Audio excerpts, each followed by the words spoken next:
doit rendre glorieux. Cinquièmement, rendre glorieux. Et s'il y a une image que tu peux avoir à ce sujet, c'est la gloire que Assérus a donnée à Esther.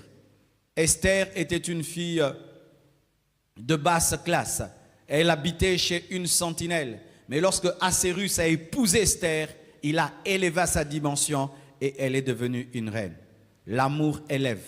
Un conjoint élève. Un mari élève sa femme. Une femme élève son mari. C'est pourquoi j'aime pas des fois le lingala en amour. Il est très impoli. J'entends des femmes qui disent en lingala « Mobali yoyo ». Ne m'appelle jamais Mobali yoyo. Je parle français. Mobali yoyo. Mobali yoyo. Cet homme. Dieu m'a donné cet homme. Oh, tu connais mon nom. Il ne faut pas dire cet homme. Une fois même, j'entends une femme dire « Kamobali yoyo ».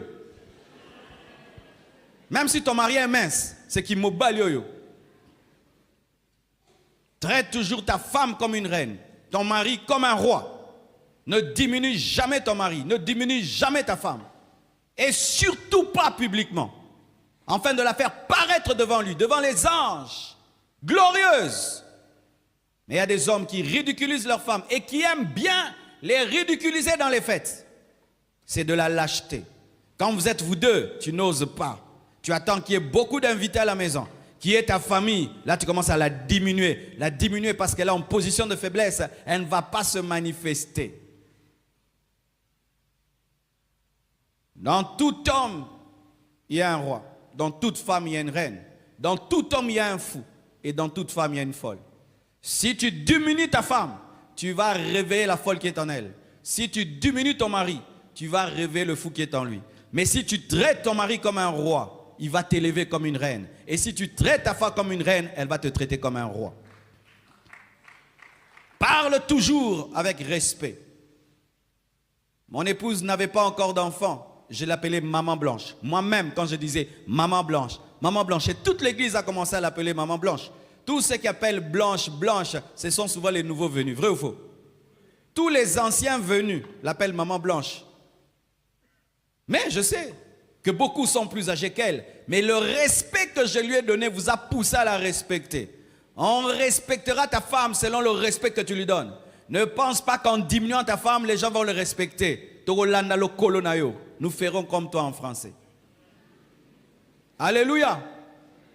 Tu diminues ton mari, tu répands ses secrets partout et tu veux qu'on le respecte. Comment on va le respecter? C'est toi qui devais le respecter en premier, qui le ridiculise. Tout le monde va faire comme toi. Non, c'est mon mari, moi je peux me permettre ça. Pas vous, non, nous ferons ce que tu fais. C'est ma femme, moi je peux me permettre de la diminuer. Non, c'est quand tu vois un travailleur manquer du respect à ta femme parce que tu la tapes, tu l'insultes, il sait que tu trompes ta femme et il ne peut pas la respecter.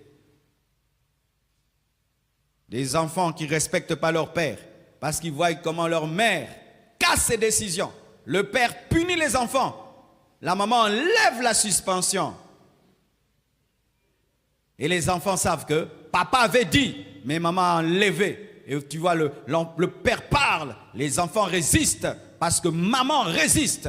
Quand ton mari a puni les enfants et tu vas enlever la punition, allez dans la chambre, discuter dessus et que lui aille l'enlever. Et quand ta femme a puni les enfants, n'enlève pas la punition. Cause avec elle qu'elle enlève ce qu'elle a mis. Parce que les enfants sont des grands psychologues. Ne ridiculise jamais ton mari. Ne corrige pas en public ton mari. Ne corrige pas en public ton mari. Il y a des femmes qui ont un don de corriger tout le temps. On ne corrige pas tout le temps. Des fois, tu peux voir, tu te tais et puis tu vas parler dans la chambre. Certains même à table.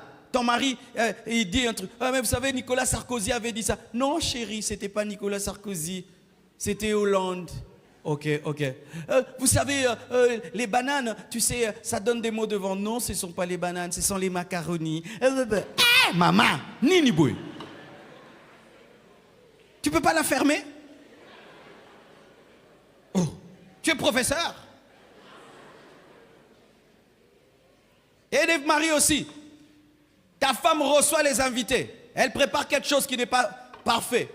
Mais n'en parle pas. Les invités eux-mêmes ont une bouche pour savoir que le piment n'est pas bon. Ah, mais la nourriture d'aujourd'hui est brûlée. La nourriture, tu l'embarrasses. Tu embarrasses ta femme. C'est pourquoi si vous n'avez pas la maturité dans votre couple de recevoir des invités, ne les recevez pas. Ah oui, car beaucoup de couples se déchirent après avoir reçu les gens. Les réceptions ratées détruisent souvent les couples. Parce que c'est là que le diable vient détruire les couples. Si vous avez des choses, allez les traiter. Et si même vous gérez une entreprise, vous deux, devant les travailleurs, soyez toujours unis. Mais dans la chambre, faites vos discussions. Mais si devant les travailleurs, celui-ci a tel avis, l'autre a tel avis, c'est parmi les choses que moi et ma femme, nous avons résolues. Quand on s'était mariés, on pouvait faire une réunion de l'église, elle me contredit. Je rentre là-bas, je dis, ne me contredis jamais en public. Plus jamais, je vais te suspendre. Ah oui. Ah, ça en a déco. Elle me dit non, ça ne fait pas bien. Ça ne fait pas bien. Moi, je dis ça, toi, tu dis ça. Si je dis quelque chose dans la réunion, tu n'es pas d'accord, tu attends à la maison, tu me dis. Quand je viendrai, je vais prendre. Et puis, elle reste calme quand je parle. Ou si elle m'appuie. Mais si elle veut me contredire, elle garde. Et moi, je la connais bien que elle n'est pas d'accord. Mais maté. Et puis, j'évolue. Parce que ça ne fait pas bien. C'est pourquoi quand on fait des réunions à l'église, quand je parle, elle est là, elle écoute. Ce n'est pas que je dis qu'elle soit trop soumise, non. Parce que dans le leadership, on ne peut pas avoir deux têtes. Il n'y a qu'une seule tête. Sinon, l'église va dans tous les sens. Et sachez ceci, que lorsque tu sèmes l'honneur, tu vas récolter l'honneur. Lorsque tu sèmes l'humiliation, tu vas récolter l'humiliation. Maintenant, cher homme, quand toi tu t'amuses à ridiculiser ta femme, sachez que les femmes sont comme la terre. La terre, si tu lui donnes une graine, elle va te donner un arbre. Et quand tu sèmes une humiliation, tu vas récolter des humiliations. Elle te fera une chose qui te paralysera. Mais c'est déjà fait. Traite ta femme comme une reine. Traite ton mari comme un roi. Surtout en public. Surtout en public. Et même en secret. Et un homme qui traite là sa femme comme une reine en secret, là vraiment chapeau. Parce que certains ils font le théâtre. Ils ouvrent les portes. Même la femme est étonnée. Chérie, hypocrite. Ma douce. Seulement ici, ma douce. Quand seulement on entre à la maison, Yarawa. Arrêtez de faire le théâtre. Arrêtez d'avoir des mariages Facebook, YouTube. Soyez vrais. Soyez vrais. Soyez vrais. Soyez vrais. Arrêtez de faire du théâtre. Le mariage, ce n'est pas un théâtre. Vous jouez à vous ouvrir des portes. Vous jouez à vous donner des petits noms. Alors que ces noms-là, vous ne vous donnez même pas dans la chambre. C'est un théâtre. C'est un théâtre. Et le théâtre, on se fatigue du théâtre. Mais la vraie vie, on ne se fatigue jamais. Soyez vrais dans le secret. Honorez-vous dans le secret. Amen. Sixièmement,